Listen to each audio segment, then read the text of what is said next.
Have you ever wondered why some monuments are listed on UNESCO and others are not?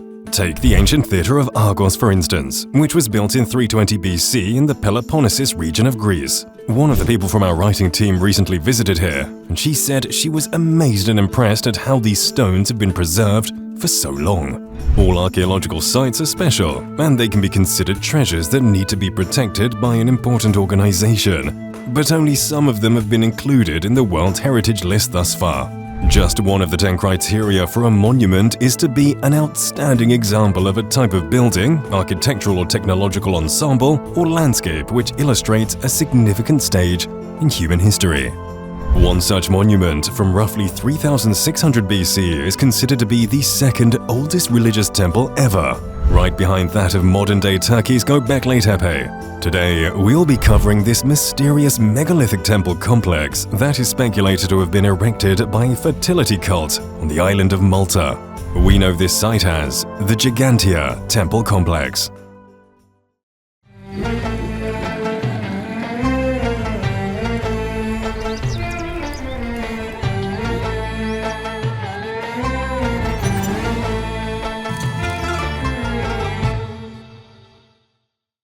The complex of the Ggantija is a prehistoric monument located on the Jara Plateau on the island of Gozo. We call it a complex because it consists of 3 structures, 2 of which are larger than the third, built between about 3600 and about 3200 BC.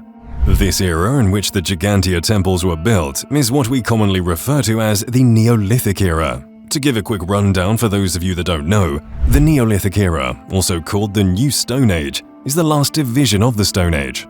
It began about 12,000 years ago, when agriculture was introduced in the Epi-Paleolithic Near East, and later in other parts of the world. During this period, when the Neolithic Revolution took place, a comprehensive set of developments seemed to have occurred independently in different parts of the world. At the same time, the domestication of animals occurred, such as with the ox, which was a key animal in the early development of agriculture. Overall, this area was the transition from a hunter-gatherer lifestyle to a sedentary one. The Neolithic era lasted in the Near East until the Chalcolithic or Copper Age transition period, about 6,500 years ago, in 4,500 BC, which was characterized by the development of metallurgy and led to the Bronze and Iron Ages. Despite its age, the monument of the Ggantija temples is in a remarkably good state of preservation. The builders used both local Globigerina and coral limestone. The resistant coral limestone was mainly used for building, while the softer Globigerina limestone was reserved for interior decoration, such as doorways, altars, and decorative panels. The complex was made up of 2 bigger buildings with independent entrances and a shared border wall. Each unit is made up of a number of apses that surround a common hallway. Archaeologists believe that the apses were originally covered with a roof. The inner walls were plastered and painted over, according to 2 shards of plaster stained with red ochre that are now on show at the Ggantija Museum. The temple faces southeast, just like other megalithic sites on Malta. The southern temple is 6 meters high. It is also the larger and older one. A large stone block with a depression at the entrance suggests that this was once a ritual washing station used to cleanse worshippers before they entered the site. Numerous altars can be seen in the 5 apses.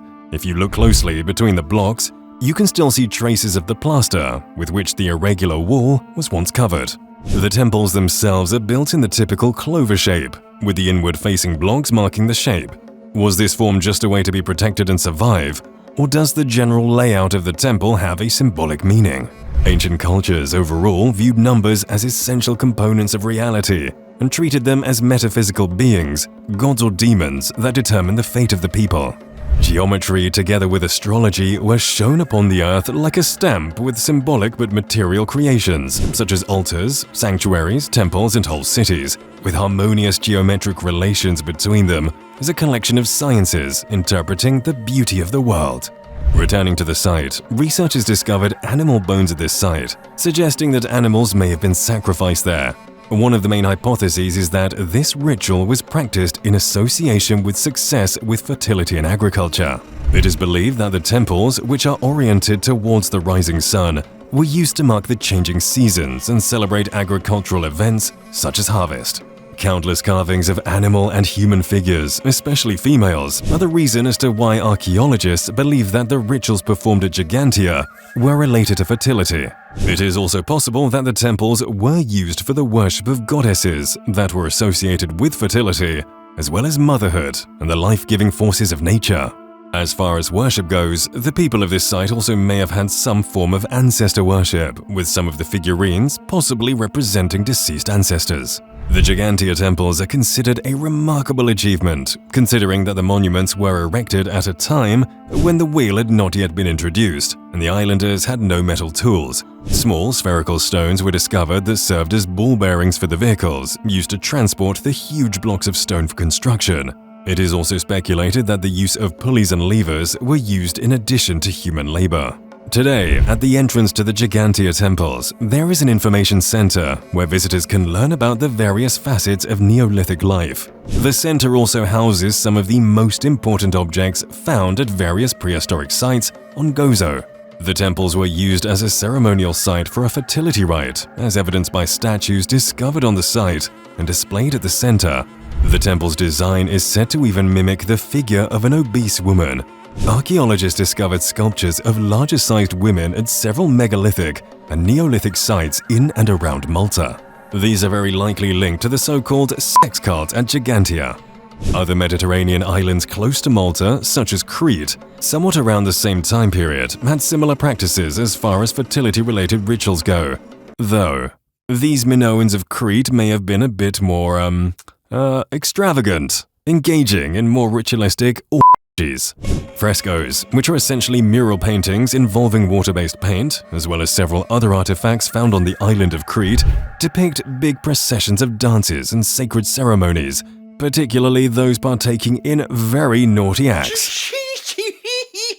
This has led to scholars to believe that these ancient Minoans often partook in some form of a religious-based group sex act pertaining to fertility rites, as well as a form of worship to some mother goddess of fertility. As far as the islanders of Malta go, there's not much evidence showcasing group or even couple acts itself, the likes of which can be seen in Minoan and many other ancient cultures. As previously mentioned, there is a lot of info that pertains to evidence of these early inhabitants of Malta partaking in fertility rituals, but none that depict the act itself. It remains a mystery as to whether the most recent inhabitants and past travelers knew about the existence of this fascinating temple. A few years before the excavations, an excavator by the name of Jean-Pierre Huel sketched a plan based on this information, which proved to be very close to the actual temple. In 1827, Colonel John Otto Bayer, the lieutenant governor of Gozo, had the site cleared of rubble.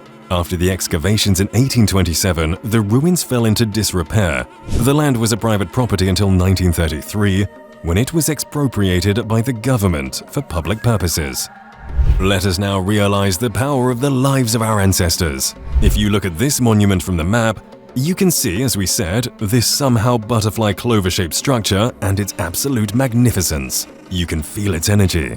As American author Frank Herbert once said, "The mystery of life isn't a problem to solve, but a reality to experience." While much mystery surrounds Ġgantija, maybe it's best that some things are unknown. As much as we'd like to know more about this site, maybe it's best we don't. Maybe that's what gives off the alluring, majestical beauty of sites like these. But then again, maybe that's just us.